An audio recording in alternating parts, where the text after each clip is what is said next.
Continue this conversation with NBC News political reporter Megan Brand. Megan, good morning. So Graham looked to be this heavy favorite there for re-election this fall in South Carolina. Not really a surprise. What happens to his seat now? What comes next? Yeah, that's right. South Carolina is a state that leans Republican. In terms of what happens next, Governor Henry McMaster, he is a Republican as well. He is going to appoint someone to fill out the remainder of Senator Graham's term through January 3rd of next year. Now, as you mentioned, Senator Graham was up for re-election this fall, and so now Republicans are going to have to find a replacement on the ballot for Senator Graham. So now there's going to be a Republican primary on August 11th. Candidates who want to run can officially start filing on July 21st. That is next Tuesday. Now, it's still very early, so we don't know yet who the governor is going to appoint, and we don't know exactly what this field of candidates could potentially look like for that primary as well. Yesterday, in that interview on Meet the Press, President Trump had said that he had an idea of who he thought that he might want the governor to appoint, someone he thought that who would be great for the governor to appoint, but he declined to say exactly who it was, saying that it was too close to the senator's death, Savannah. Megan, tell us just some of the names, though, being floated as potential replacements. Yeah, so a source familiar said that Representative Nancy Mace is strongly considering jumping into this race. She had also previously ran for governor earlier this year in that Republican primary, and she lost. You also have another potential name in Lieutenant Governor Pamela Evette. She also ran for governor in that primary and lost as well.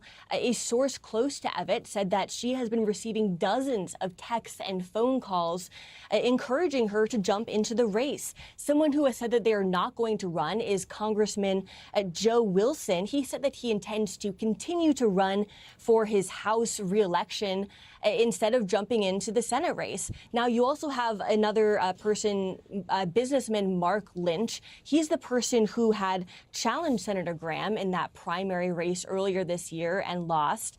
Now, in a statement yesterday, when he was acknowledging and mourning the death of Senator Graham, he did not say in that statement on social media whether he planned to run, saying that it wasn't a day for politics. But later on, the New York Times reported that he told them that he intends to run for that seat, Savannah.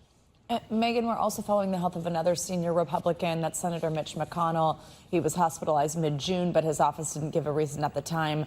We just heard a bit about this from Alice, but we did get this statement from his office. Tell us what we're learning now. Yeah, that's right. So in that statement, it was the first time that we are hearing directly from the senator since his hospitalization weeks ago.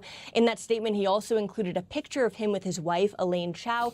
He included a little bit more information and included in the statement that you're right to expect your representatives to work hard for you, saying that part of his decision to not seek another term was the fact that he was being honest about the demands of Senate work. But he added, I still have unfinished business to complete on your behalf, and I have every intention of finishing the job you elected me to do. He also disclosed more information about what led to his hospitalization, saying that he was briefly unconscious during that incident. He also said that his doctor said that he has no broken bones, he doesn't have a concussion, he didn't have a heart attack or a stroke, he does not have tumors or hemorrhages.